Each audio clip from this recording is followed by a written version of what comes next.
Thank you very much, Mr. Speaker.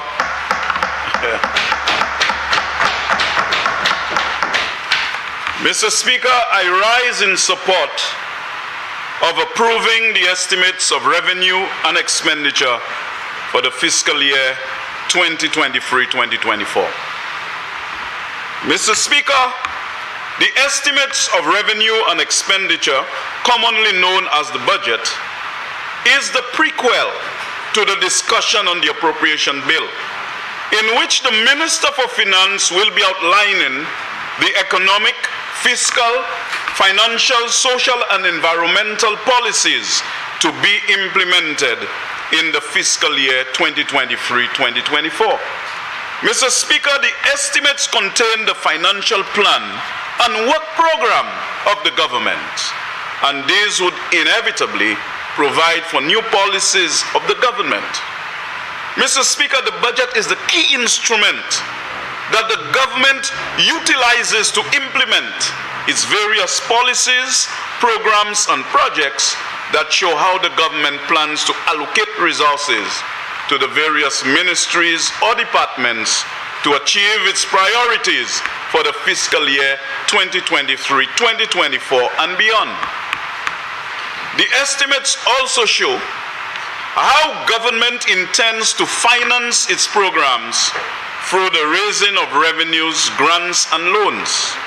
Mr. Speaker, it is to be noted that while Parliament is required to approve a budget every fiscal year, many of the programs, policies, and projects will require many years to be fully implemented.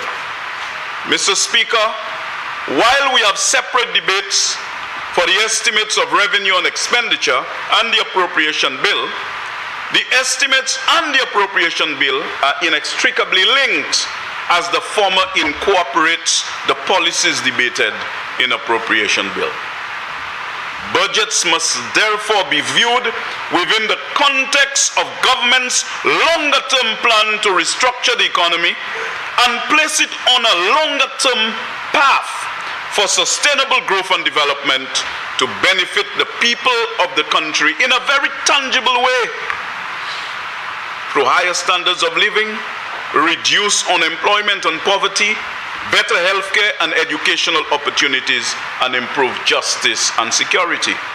Mr. Speaker, our programs, policies, and priorities have been outlined in our manifesto, which was appropriately titled "Putin, You First," as this reflects the philosophy of our party.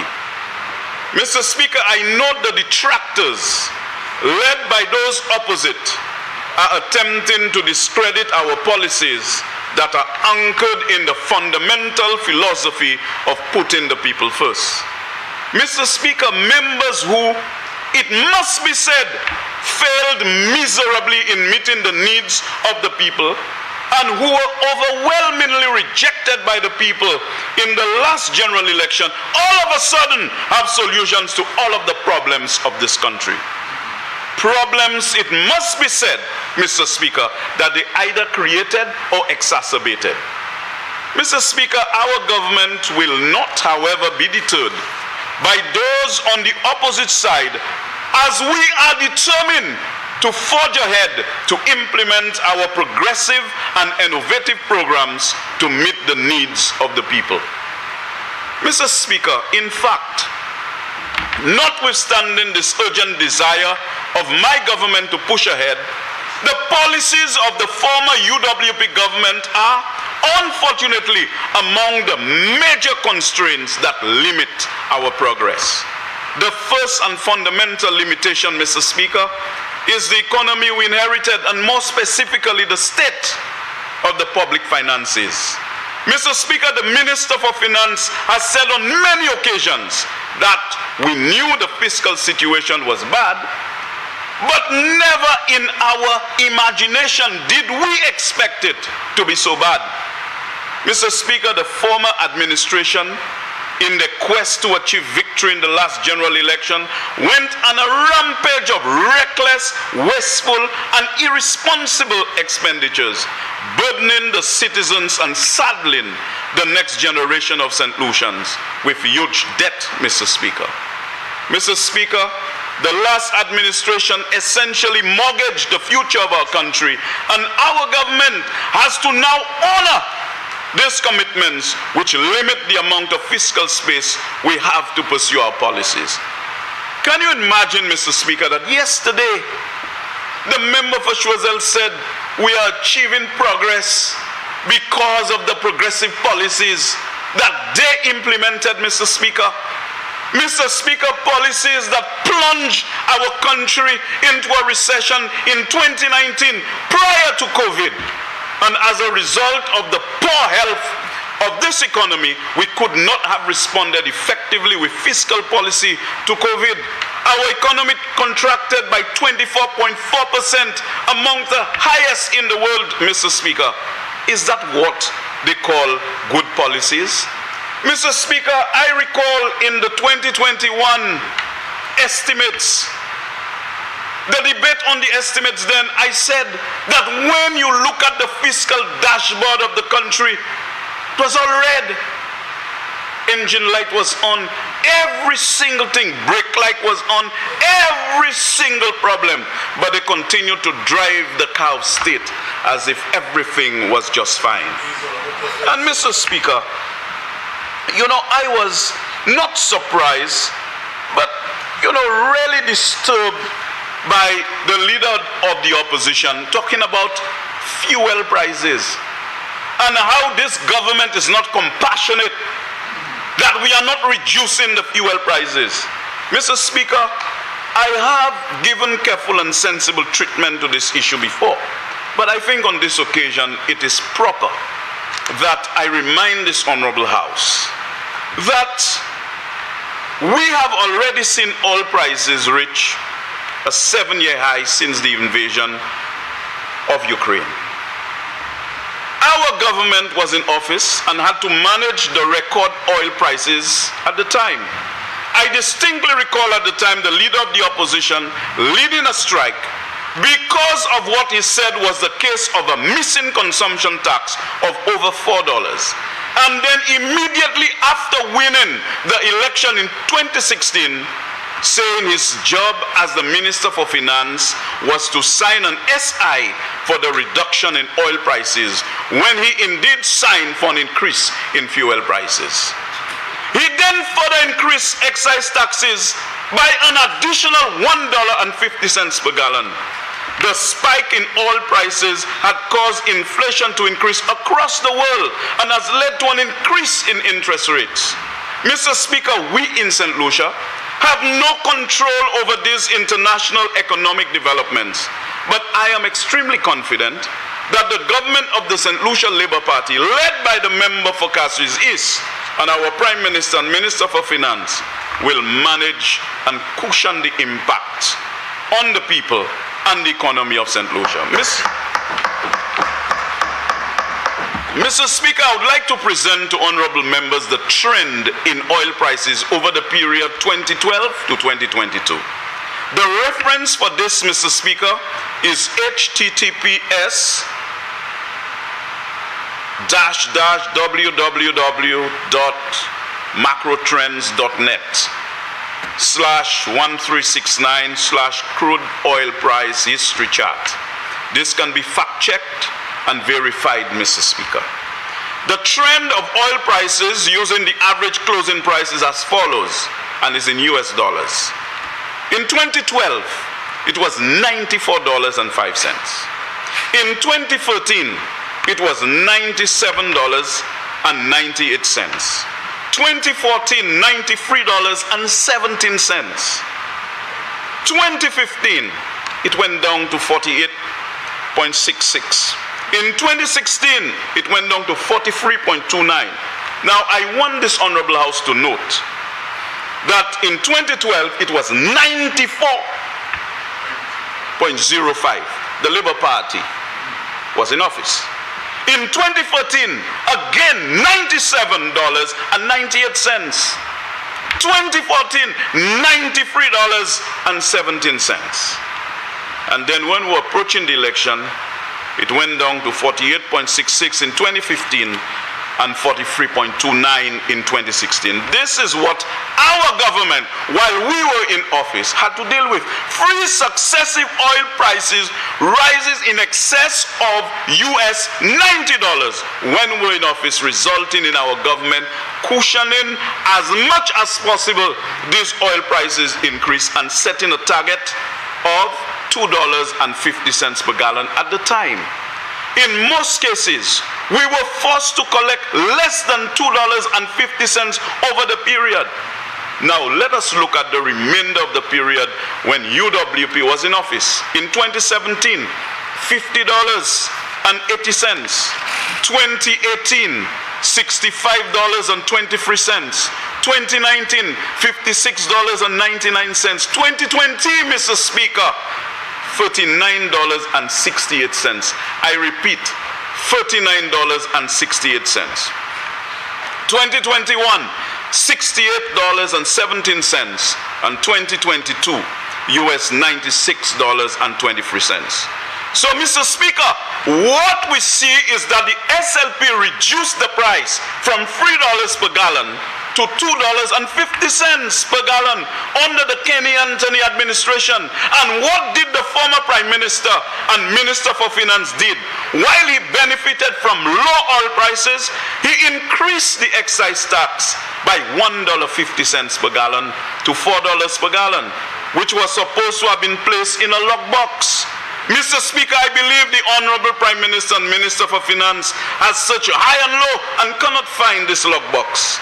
This exposes the hypocrisy of the former Prime Minister and Minister for Finance, who could not reduce fuel prices when oil prices were at record lows in 2020. Instead, he chose to give cushy contracts to his FFF. Mr. Speaker, no one could have predicted the Russia-Ukraine war. This was a major unanticipated shock that has had severe consequences for the economy. Under such circumstances, Mr. Speaker, policy making must inevitably be dynamic and must be recalibrated to suit the particular circumstances that the country is confronted with.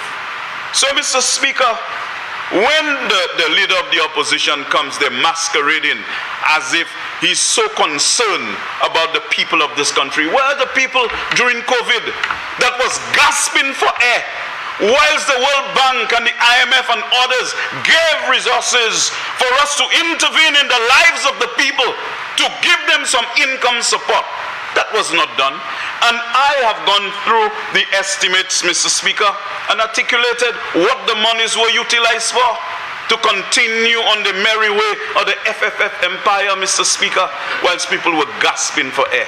And all of a sudden, the leader of the opposition comes inside of this house, making people believe that we are insensitive. Mr. Speaker, when we got into office, despite what we found, we reach out to the people of this country and we ease the squeeze. Many social programs were put in place. And in a while, I will show how the Minister for Finance changed the trajectory of this country for the better, Mr. Speaker. So, Mr. Speaker, at almost every parliamentary sitting, the Minister for Finance provides us with an update on the extent of the fiscal recklessness of the last administration. We need to constantly remind the people of the wasteful excesses of that last administration so that it remains indelibly ingrained in our memories so that we never repeat the errors of the past. Mr. Speaker, based on what happened over the past 5 years on the UWP, they must never re-emerge from the ashes of time.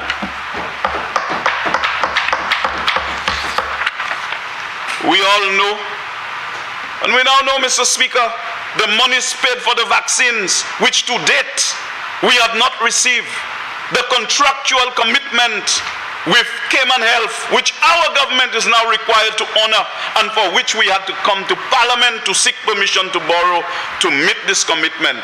The commitments entered into for design, finance, construct projects of DSCs as they are known.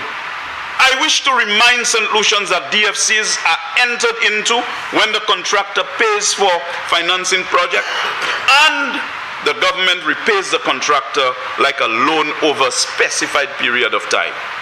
The former government entered into many DFCs as they had no money, a famous phrase used by the leader of the opposition when he was prime minister, and now our government is now required to meet these hefty commitments. And you tell me your policies are creating, some space in the economy and responsible for growth? Mr. Speaker, it is to be noted that many of these projects were improperly procured, resulting in reckless and wasteful expenditure. The member for Kaswi's North has given an account of some of these projects and articulated the scandalous manner in which the roadworks were undertaken in the Rodney Bay area to create what the last administration called a four-lane highway. This project was executed in a manner, Mr. Speaker, which not only patently violated all project management principles, but also sadly resulted in significant wasteful expenditure, which most unfortunately the taxpayers has to pay. Orange Grove or the Diamol. We also know of the long-standing commitment the former government made in respect of rental commitments, in respect of millions of dollars for Orange Grove, or what was formerly known as the Diamol.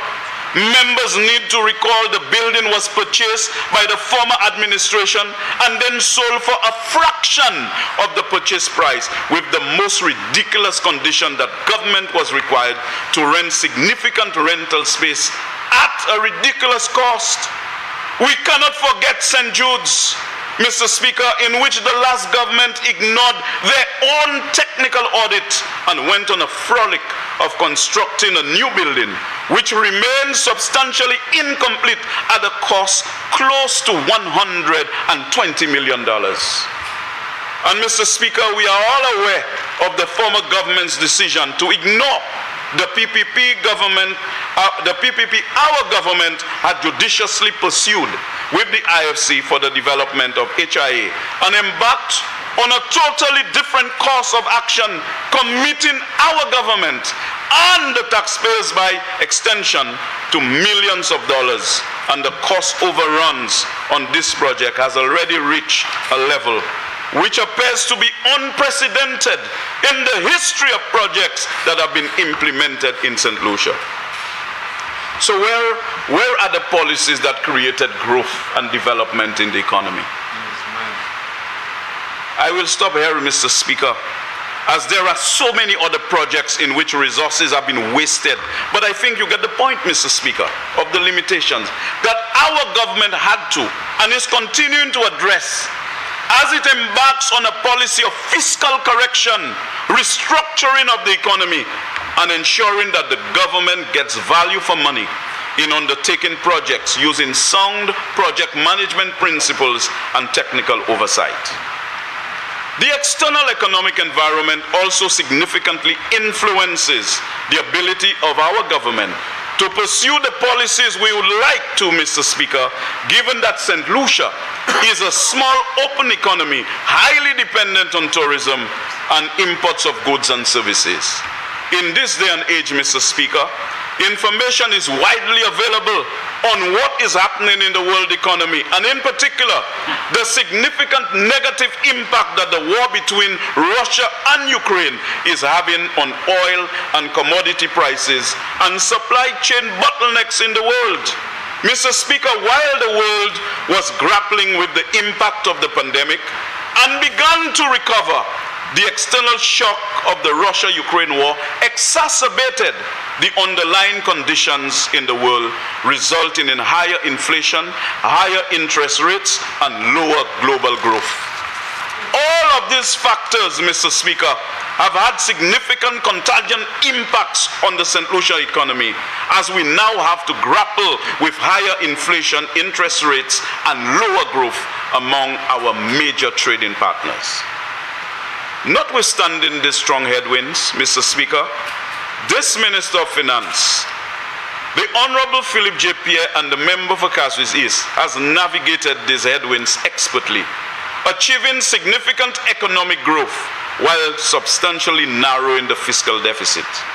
Mr. Speaker, the Minister of Finance has indeed delivered a masterclass in economic policy and financial management, as I will show shortly in the review of the budget outturn for fiscal year 2022-2023. Mr. Speaker, before reviewing the budget estimates for fiscal year 2023-2024, it is important for us to account for the performance in fiscal year 2022-2023. In fact, it is a requirement of the Public Finance Management Act. The overall review of the performance of the budget is shown on page Roman numeral 3, the heading of which is captioned Budget Summary.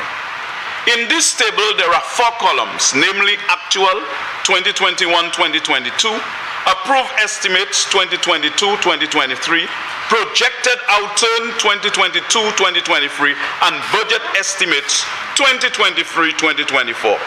We should also recall, Mr. Speaker, that the budget for the fiscal year 2022-2023 was the maiden budget delivered by the Minister of Finance and member for Kaswis East. Let me now take you through the fiscal numbers so that you can properly understand the brilliance of the member for Kaswis East in managing this economic malaise he had to deal with in the aftermath of the fiscal mess created by the former administration. Revenue collection. It is well known, Mr. Speaker, that there is a positive correlation between economic activity and revenue collections. That is to say, the higher the level of economic activity, the greater revenue collections. A review of the total recurrent revenue shows that revenue collections for fiscal year 2022-2023 is projected to have increased by a whopping 155.7 million over the actuals for fiscal year 2021-2022. Mr. Speaker, while we await the data from the economic review, this is clearly indicative of the faster pace of economic activity. It is also to be noted that projected revenues were higher than the approved estimates for the fiscal year 2022-2023 by 58.7 million. It is also to be noted that this impressive revenue performance was matched by an equally impressive expenditure, as the Minister for Finance was able to curb the growth in current expenditure while meeting the legacy of commitments from the former government. Mr. Speaker, compared to the actual performance in fiscal year 2021-2022, current expenditure is projected to have grown by 4.4% to 1.24 billion. But notably, the projected outlook for current expenditure was $100 million, or 7.4% below the projected estimates for fiscal year 2022-2023.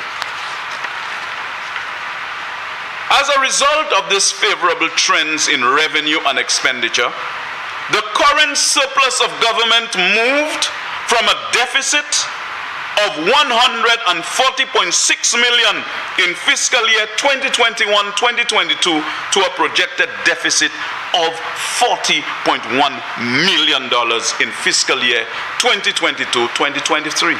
An improvement in the overall deficit position by $100 million.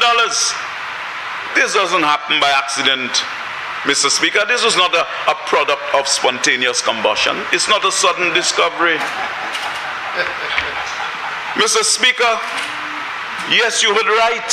The current surplus of government moved from a deficit of 140.6 million in fiscal year 2021-2022 to a projected deficit of 40.1 million in fiscal year 2022-2023.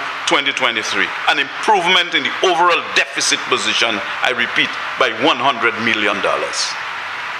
Even more importantly, the primary balance, which is the difference between revenue and non-interest expenditure, moved from, and listen to this carefully, Mr. Speaker, from a deficit position of 156.7 million in fiscal year 2021-2022 to a surplus. Yes, a surplus of $29.6 million.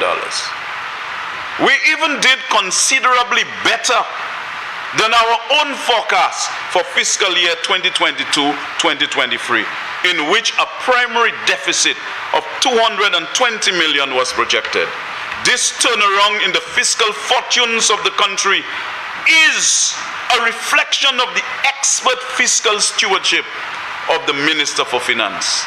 Give Jack his jacket. Moreover, Mr. Speaker, the overall deficit narrowed considerably from 324.4 million in fiscal year 2021-2022 to 150.1 million in fiscal year 2022-2023. As a percentage of GDP, the overall deficit moved from 6.6% in 2021-2022 to 2.7% in 2022-2023. It is to be noted that the prudential benchmark for the overall deficit to GDP is 3%.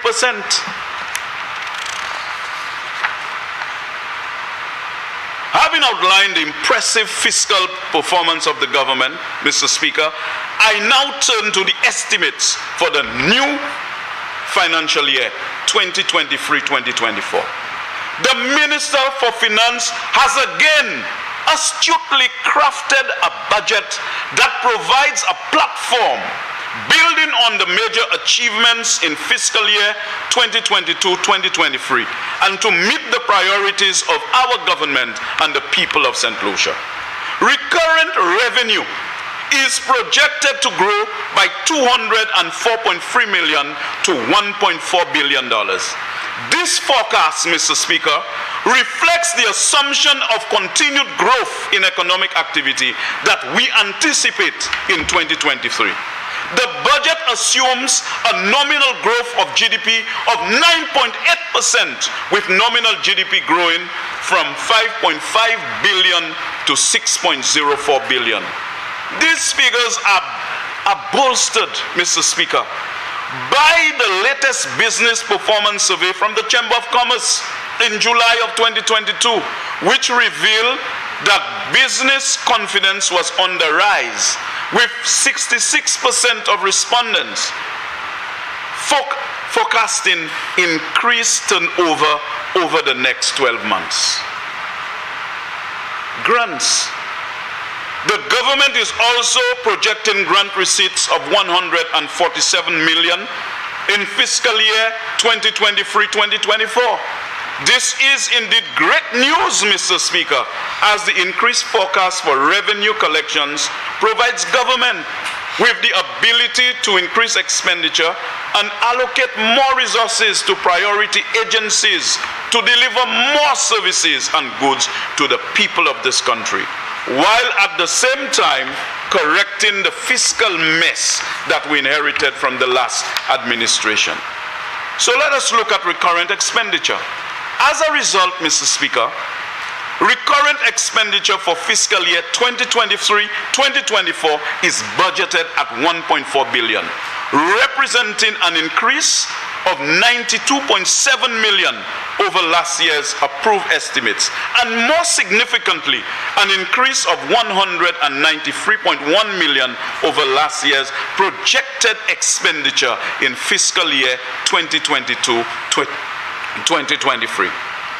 When we look at the capital expenditure, Mr. Speaker, capital expenditure is budgeted at 302.1 million, reflecting an increase of 87.5 million over last year's projected year-end outlook, but 80.5 million below last year's approved budget.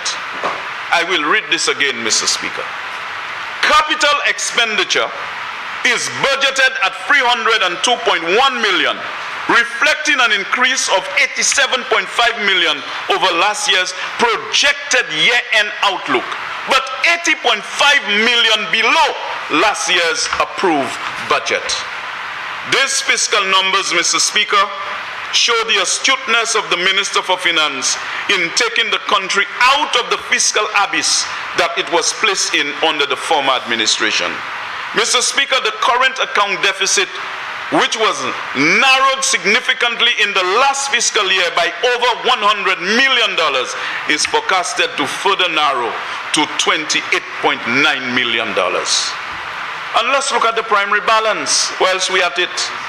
Mr. Speaker, the primary balance, which recorded a whopping deficit of 156.6 million in fiscal year 2021-2022, and was miraculously turned around to a surplus of 29.6 million in fiscal year 2022-2023, is further forecasted to strengthen to a primary surplus of $42.5 million.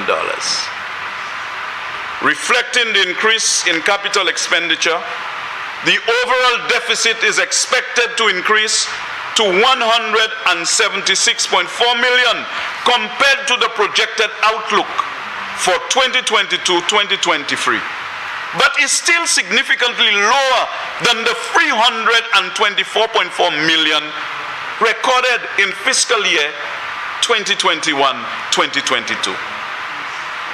As a percentage of GDP, the overall deficit is 2.9% and remains below the prudential standard of 3%.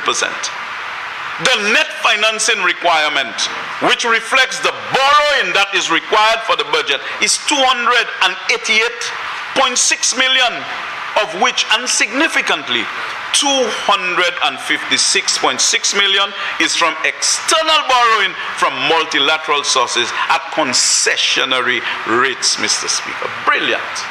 Brilliant.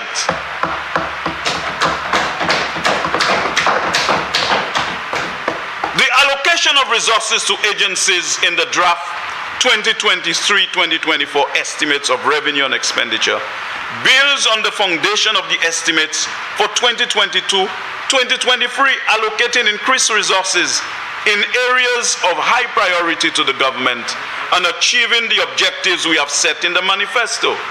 In addition to providing increased resources to agencies to allow them to execute the programs, our government is also working towards increasing the productivity and efficiency of expenditure so that greater value added is achieved per unit dollar of expenditure.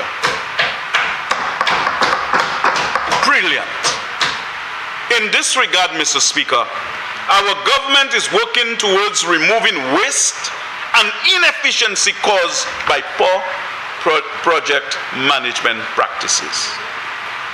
But let's look at the sustainability of the budget. Again, let's look at the brilliance of the Minister for Finance. And one of the things you must look at is the sustainability of the budget. Now let's examine that now. One of the tests of a good budget is that it should be sustainable and developed within a robust medium-term fiscal framework, outlining the projected growth in revenues and expenditure through forward estimates for the next 2 years, namely 2024-2025 and 2025-2026. In the estimates, it has some forward estimates for the 2 other years. So let's look at how this one relates to 2024, 2025, and 2025, 2026. The draft estimates of revenue and expenditure provides forward estimates for recurrent revenue and recurrent expenditure and gives a good indication of the movement in these fiscal variables over the 3-year period. Namely, and we are going to do it for 2023, 2024, 2024-2025 and 2025-2026 respectively. So let's look at the current budget year that we're going from 2023 to 2024. For this year's budget, Mr. Speaker, recurrent revenue is estimated at $1.13 billion, while recurrent expenditure is estimated at $1.44 billion. This yields a small recurrent deficit of $29 million. This must be placed within the context of the two previous fiscal years, namely 2021-2022, the legacy budget of the former administration, and 2022-2023, the first budget of the Minister for Finance. For fiscal year 2021-2022, actual recurrent revenue totaled $1.053 billion, while actual recurrent expenditure amounted to $1.194 billion, and thus yielding a recurrent deficit of $141 million. The corresponding figures for fiscal year 2022-2023 are projections of $1.209 billion and $1.249 billion for recurrent revenue and expenditure, respectively. This yields a smaller recurrent deficit of $40 million compared to the legacy budget of $141 million. So how can your policies have brought any soulagement to the people of this country? This outcome is even more impressive given that we had to meet the back pay commitments of public servants in the year.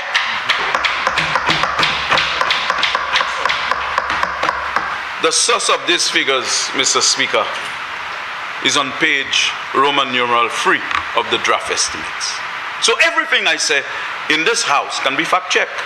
Now let's look at the fiscal year 2024 to 2025, because we're looking at the forward estimates to try to determine the sustainability of the budget. The forward estimate for recurrent revenue in 2024-2025 is $1.408 billion, and the reference page is Roman numeral 5. While the forward estimates for recurrent expenditure for 2024-2025 is $1.234 billion, reference page Roman numeral 8. This yields an overall recurrent surplus. And I repeat, Mr. Speaker, a recurrent surplus of $174 million. For fiscal year 2025-2026, the forward estimates for recurrent revenue and recurrent expenditure are $1.462 billion and $1.231 billion respectively. As a result, the recurrent surplus, yes, Mr. Speaker, you heard right, the recurrent surplus is $241 million, an even better performance than for fiscal year 2024-2025. It means clearly that the Minister for Finance understands economics and finance and knows full well how to allocate resources and how to ease the squeeze on the people of this country, irrespective of the fact that we have a global political environment which is pregnant with the seeds of our country's continued marginalization. So, Mr. Speaker, the trajectory of performance for the recurrent balance of government is constantly improving, moving from a deficit of $140 million in 2021-2022 to a surplus of $241 million by 2025-2026. This prognosticated remarkable turnaround in performance of $371 million is a reflection of the wizardry of the Minister for Finance in fiscal management. In the latest IMF Article 4 Staff Report St. Lucia, executive directors called on the authorities, meaning the government, and I quote, to pursue a credible and growth-friendly fiscal consolidation to strengthen fiscal sustainability, create space for social and infrastructure investment, build buffers against natural disasters, and put debt on a downward path. Mr. Speaker, it is clear that the fiscal policies of the Minister of Finance is working, and the projected surpluses will provide our government with the necessary fiscal space to increase social and infrastructural investment, which is critical to the continued growth and development of the economy, leading to an overall benefit of the people through increased employment, increased income, and a reduction in poverty. Now that's what you need when you manage the resources of a country. Come in, inherited a fiscal mess. As we were recovering from COVID, in comes the war in Ukraine, driving up inflation, driving up interest rates, and we are able to touch the lives of the ordinary persons in this country as if we're experiencing a boom. And then you all come inside of here, insult the truth of the progress of this government and the Minister for Finance by saying that is not easing the squeeze on the people of this country. Now, you see, Mr. Speaker, I don't mind people come inside of there and debate, but debate properly. Be truthful. You all have nothing to say, just don't say nothing. Just talk about your constituencies. Say where you need roads. Say where you need water. Say where you need this and that under the various heads. Don't come inside of there and try to misrepresent the reality of things here. I want you all to stop that. Honorable Member for Choiseul Saltibas, I will pray for you, my dear brother. I know you for a very long time. You used to come to parties by me on the hill at Martin Luther Street. I mean, we know each other for a long time. Do not allow people to mislead you. Do not become a victim of misleading information. Do not come there and join the fellows. When the fellows do, report sick, my brother.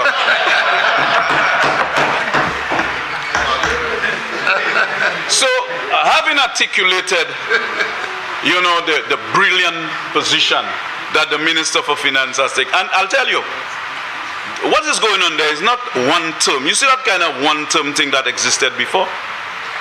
The Minister for Finance has programmed the next decade into his planning. So there's no tick thing going on there. It's big things at one. I want to, as I prepare to conclude on some of the estimates before I deal with my constituency and my ministry, indicate, I look at the St. Jude's reconstruction project, which is very important to us.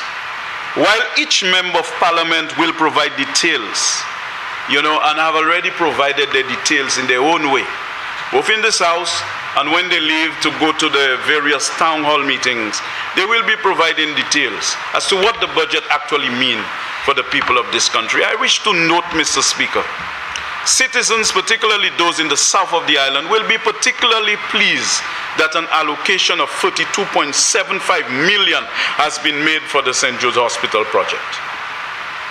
Our government is determined to ensure that this project is completed within the shortest possible time frame so that the people and staff of St. Jude's can be housed in a building worthy of being called a hospital and with provisions, facilities and equipment for proper functioning hospital. Mr. Speaker, the launching of the youth economy, one of the flagship programs of our government, has been greeted with much enthusiasm among the youth, and it is expected that this program will provide significant benefits by providing increased opportunities for the youth through the provision of technical and financial support. I am pleased to note that a provision of $4 million has been allocated to the youth economy. I can list the myriad of projects and programs benefiting from the allocations made in this year's draft estimates of revenue and expenditure. But time will not permit me to do so, Mr. Speaker. And Mr. Speaker, I now turn to the Ministry of External Affairs, for which I have responsibility.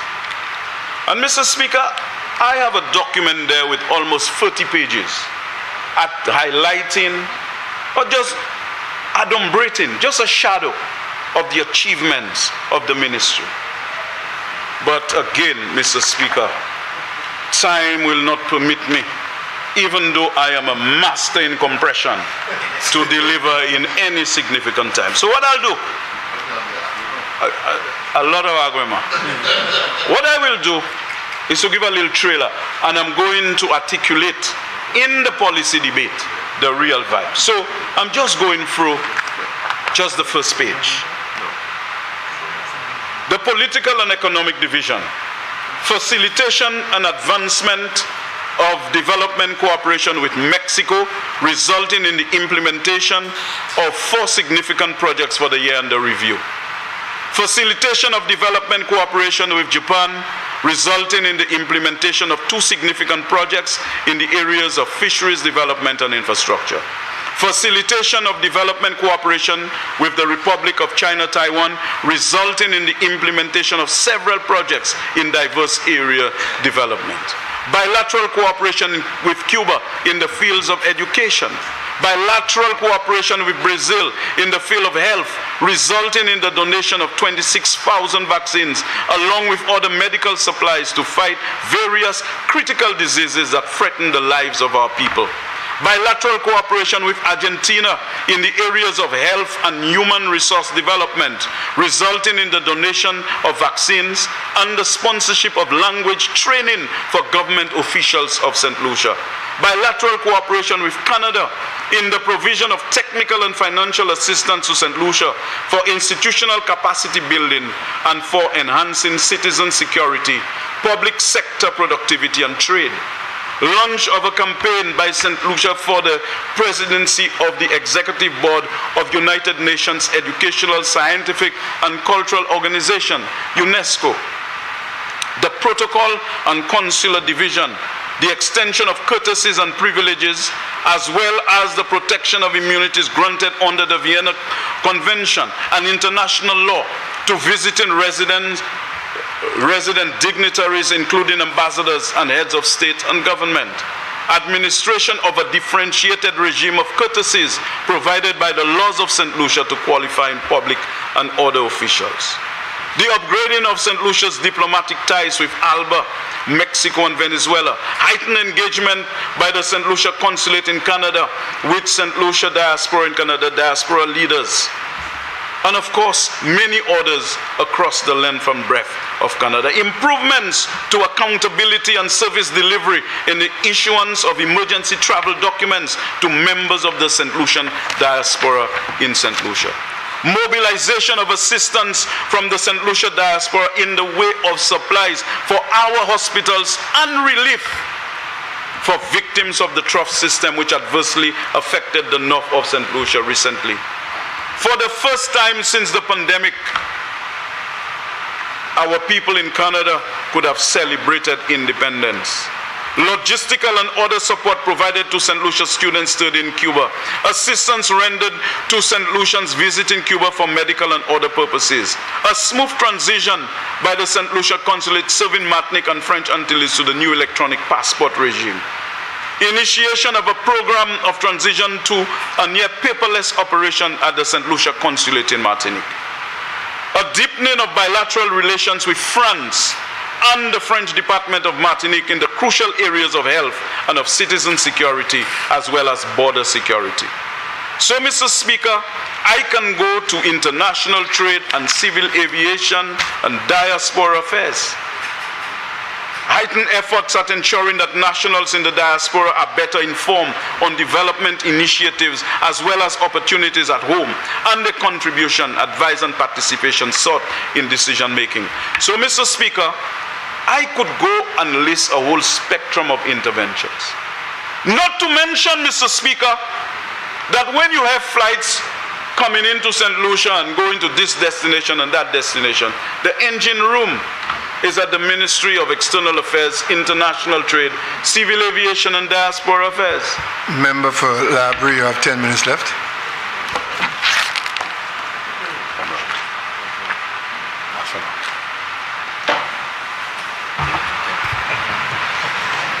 Mr. Speaker, I'd like to invoke Standing Order 4210 in order to allow the member for Labrie an additional 30 minutes within which to complete his presentation.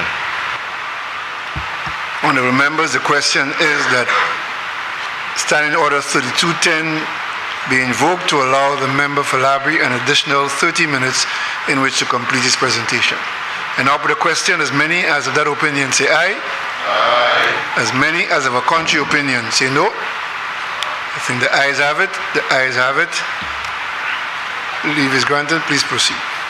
Thank you very much, Mr. Speaker and honorable members, for allowing me an additional time. And I must say, I will not abuse the patience of this honorable house. I will finish well within the additional 30 minutes that I have requested.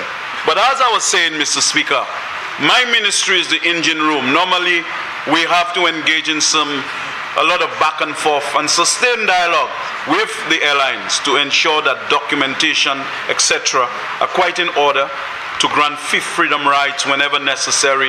It's a very complicated process, but we are getting things going.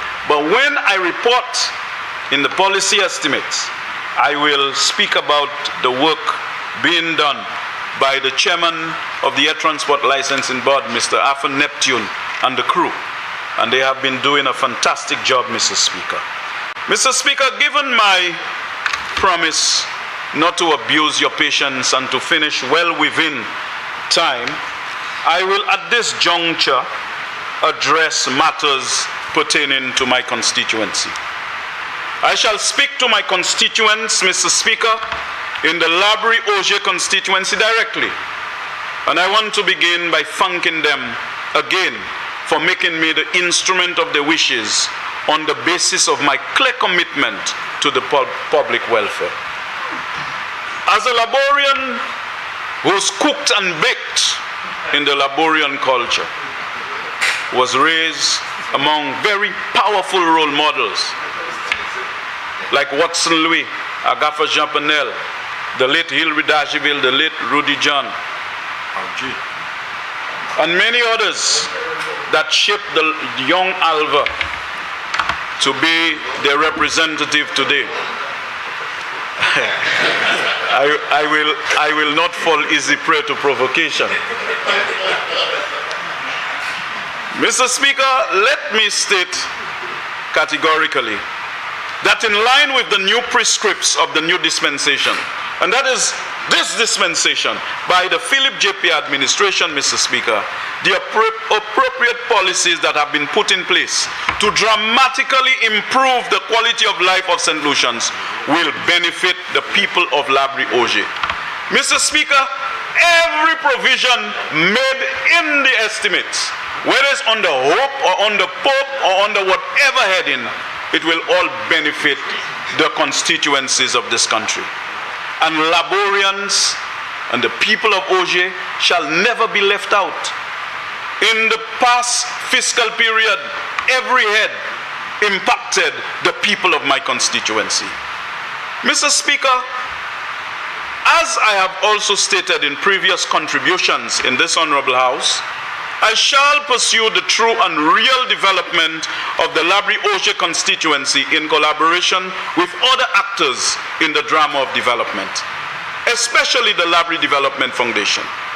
In this regard, Mr. Speaker, if the Labrie Development Foundation has to function as the central coordinating mechanism in the Labrie constituency, there needs to be close support and collaboration.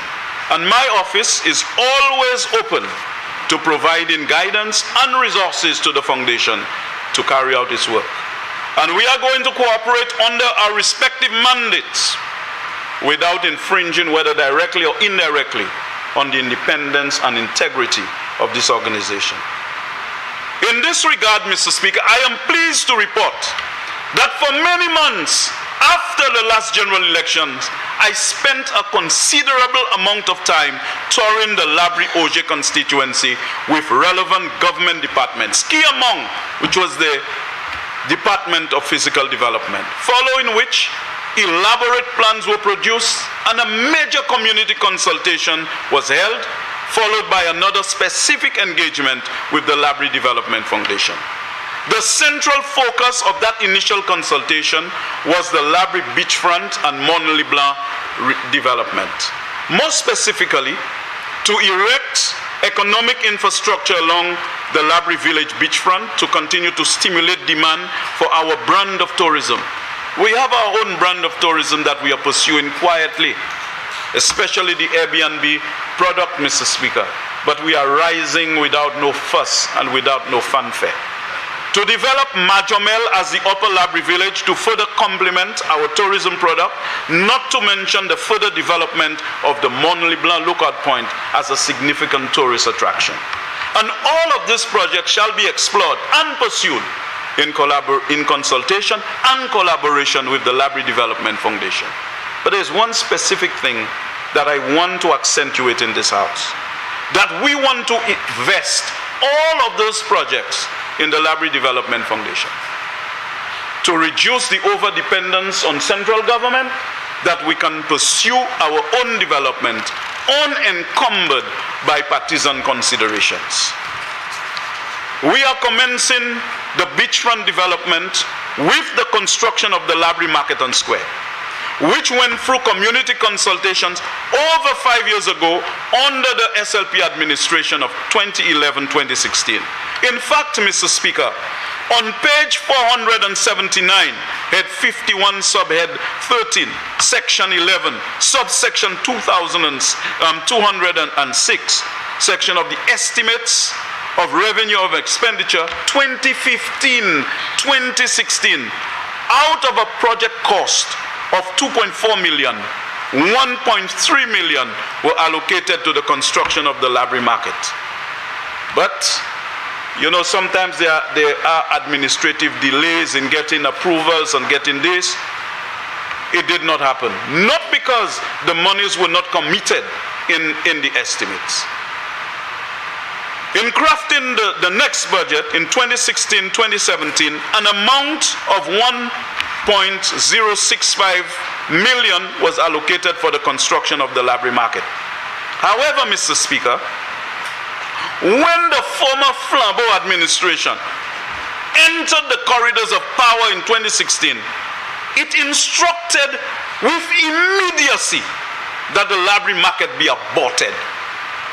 However, today, under the leadership of the member for Castres East as Prime Minister of St. Lucia, the Labrie Market is back in the estimates to commence construction this year. As a matter of fact, last year, the Minister for Finance committed $1 million under head 47, subhead 001, line 0399 for the construction of the Labrie Market. However, due to, again, administrative delays, we did not commence the reconstruction of the Labrie Market in the fiscal year 2022-2023. However, we held a public meeting to discuss the square before it's finally implemented. And so, Mr. Speaker, on page 594 of this year's estimates of revenue and expenditure under head 47, $2.5 million have been allocated for the erection of the Labrie Market. And Mr. Speaker, I have no lingering doubts that the Labrie Market shall commence during fiscal year 2023-2024. And I'll tell you, it's going to be a great celebration when we have the signing ceremony at the Labrie Market. You'll be coming to the New Orleans of St. Lucia. You know, I hear people talking about the cultural capital. Labrie is saying anything.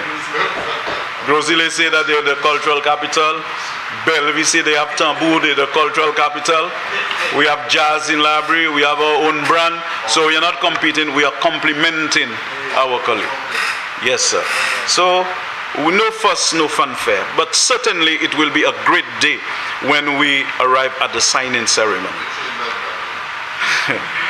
During this fiscal year, we will upgrade the Desmond Colimo Park. And this is the ambition, and I follow from the presentation of the Minister for Youth Development and Sports. And I'm very pleased that he has interest in the Labrie constituency. He has been on all my playing fields, and there will be some intervention on the crossover park as well as the Auger playing ground, Mr. Speaker. This project will certainly impact positively in the constituency and will excite young people that for a very long time they have not seen such a development. And part of the upgrade will include lighting of the Auger playing ground. We shall continue working on the designs for the Bands and Laguas multipurpose facilities. We have already begun work on the Majomel waterfall and conceptualization of the Upper Labrie village at Majomel. Mr. Speaker, in keeping with continuous engagement with those I represent, we began a new round of community meetings prior to this debate. We held 2 such meetings, one at Majomel and one at Black Bay. After this debate on the estimates, we will continue our engagement. Mr. Speaker, I now turn to a vexing issue for the constituents of the Labrie-Auger constituent, and that is roads.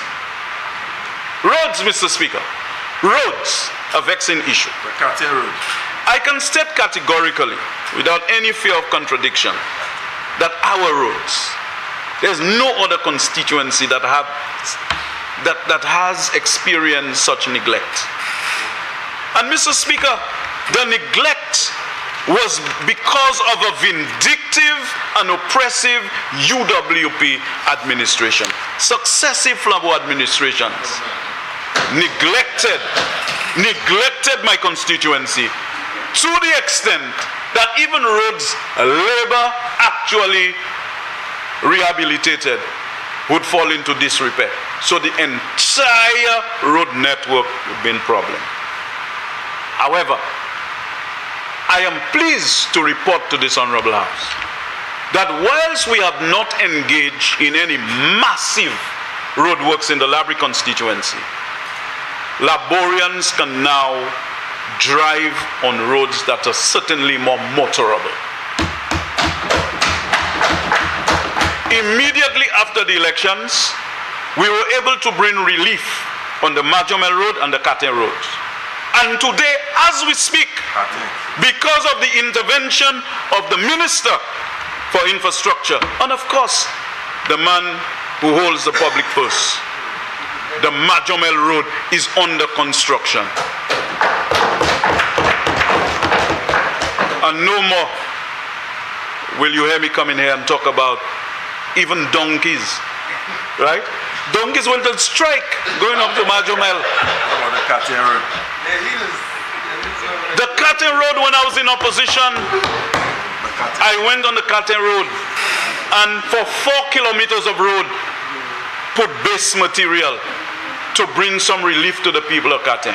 But as you know, it rained heavily last year and has washed away.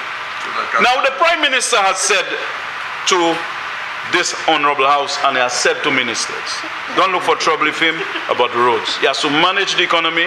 We have to move into some consolidation. And therefore, I am saying to the people of Labrie, we need to be obedient to those instructions, because we have to put the economy back on track to be able to deal with the roads. So, we should not see any massive road works. But we just did some potholing on the Debois Road. We did some potholing on the Wavinpont-Katen Road. And I believe such interventions would hold until we are ready to rebuild the roads. What I would require for Auger in particular is a help throughout this fiscal period to continue building sidewalks. I have built 2 sets of sidewalks in the Auger community, because school children and the elderly have nowhere else to walk. They have to walk on the road. So during this fiscal year, we need to build sidewalks in Pom, going down to Black Bay, going up to the Katen area, where those young children have to walk long distances to go to the Auger Combined School, and at Debois, and along the main road. So we are going to start there. So at least when we commence road rehabilitation, they will have somewhere for them to walk outside of the road. Further, when we finish with St. Jude's, and emergency vehicles would be speeding on the Black Bay Pom Auger Road, I want my people to be safe. And so I ask of you, Minister and Prime Minister, to assist me with that. But there's one road that I want some attention to, and that is the Carter Road. The Carter Road, Mr. Speaker. Mr. Speaker, the Carter Road. Mr. Minister and Mr. Prime Minister, we have to fix up the Carter Road. And then we'll hold tight until the time comes for us to rehabilitate the entire road network. So put all your heavy equipment on the road, go and build St. Jude's. And I said last time that the only way St. Jude's would not be completed well within this term is if the world ends before our term ends. Magadisa Koyol and Long Mamanu.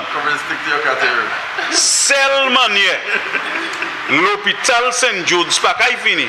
C'est si la fin du monde fait avant. We are going to complete the hospital.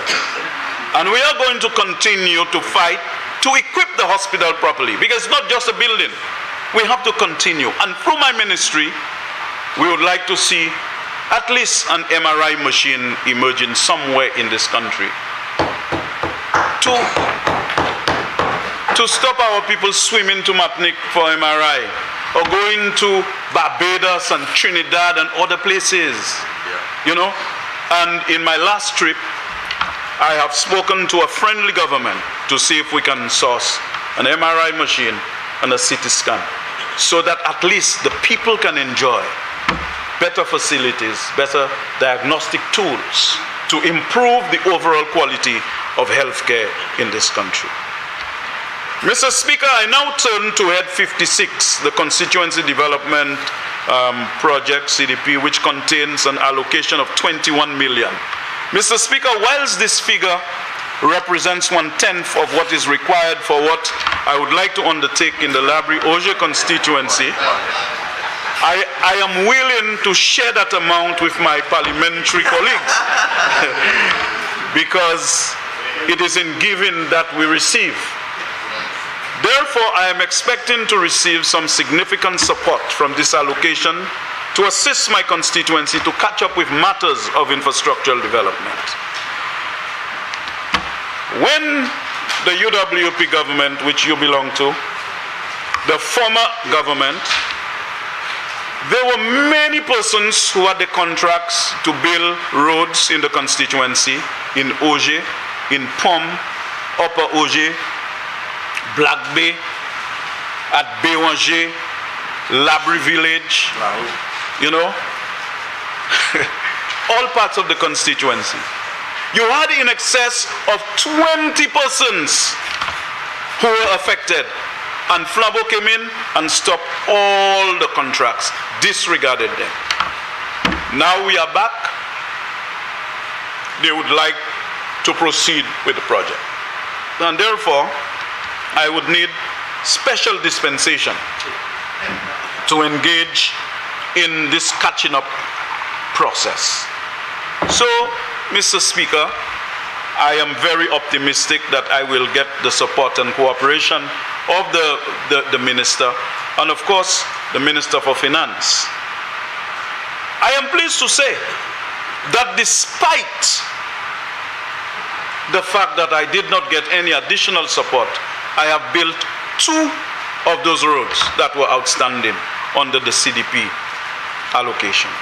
Also, Mr. Speaker, our schools, my 4 primary schools in the constituency, with the exception of the Labrie Girls that was built during the former Kenyans and the administration between 2011 and 2016, we rehabilitated the girls' school. But Labrie Boys, Auger Combined, and the Bans-Lagoas Combined School, all in a deplorable condition.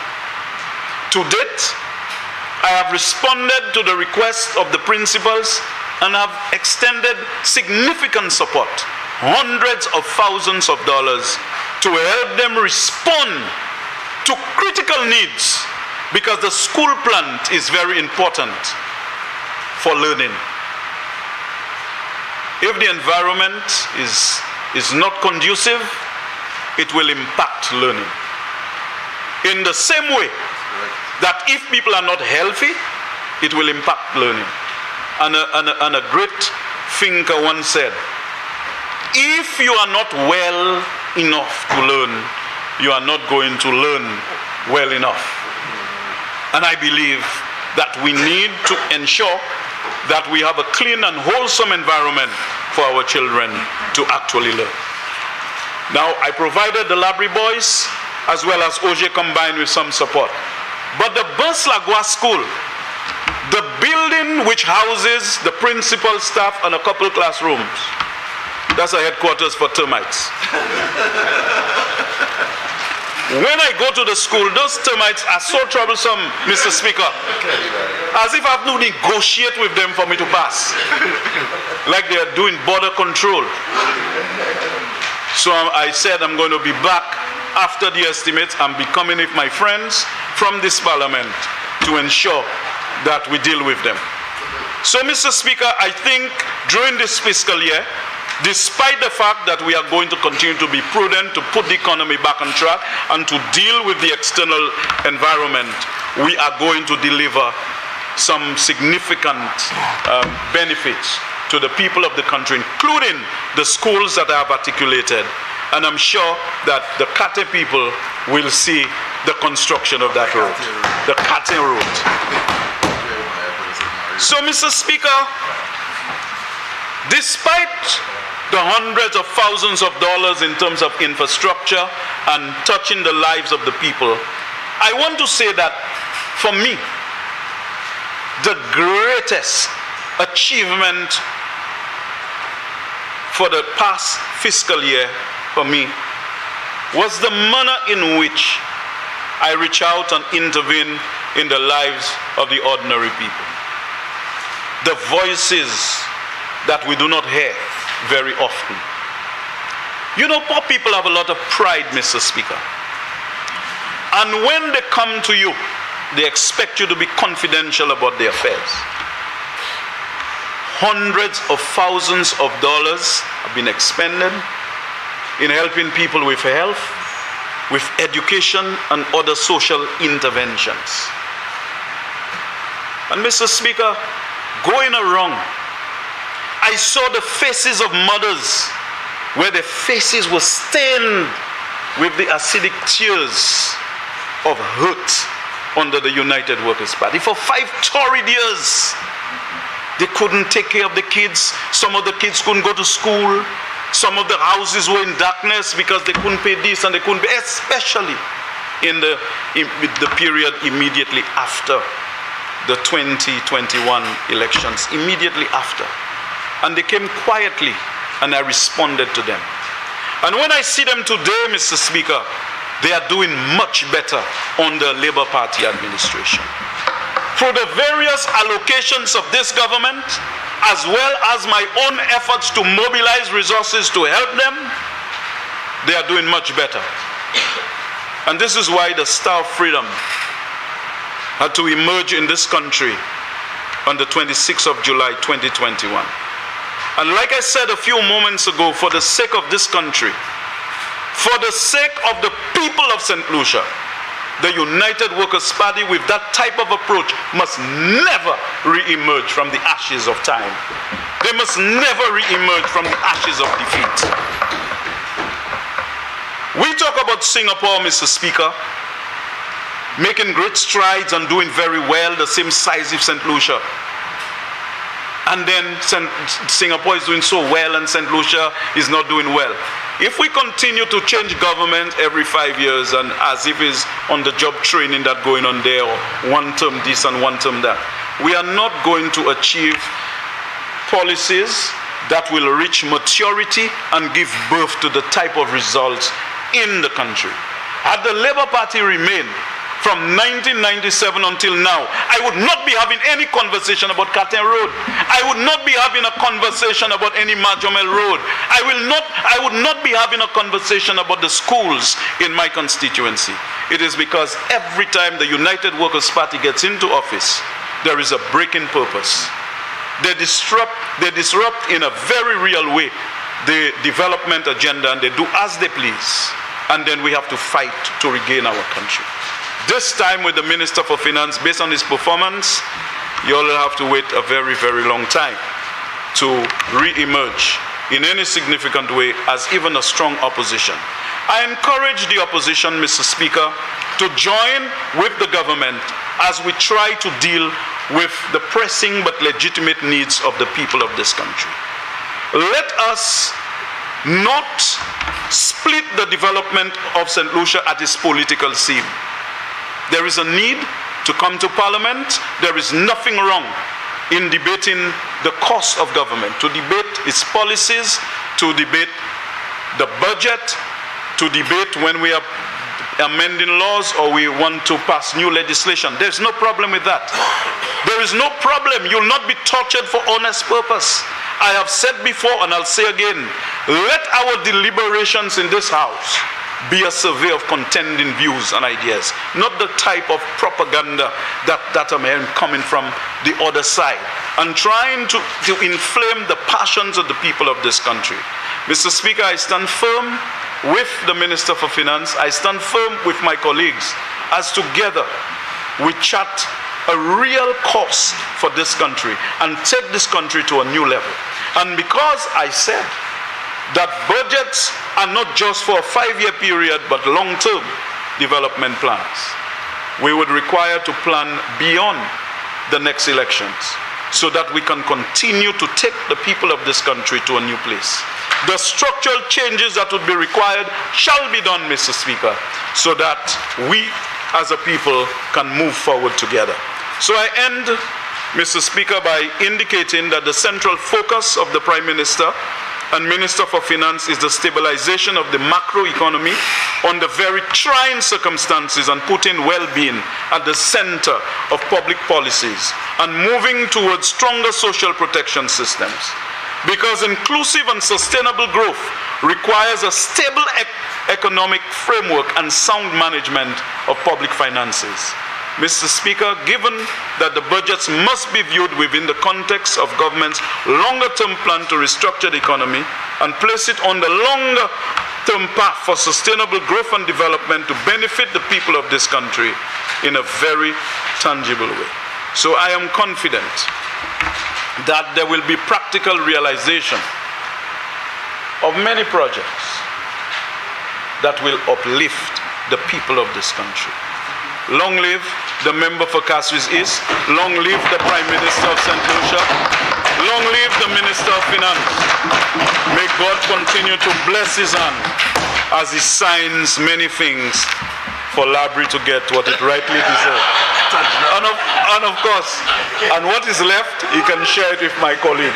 I thank you, Mr. Speaker.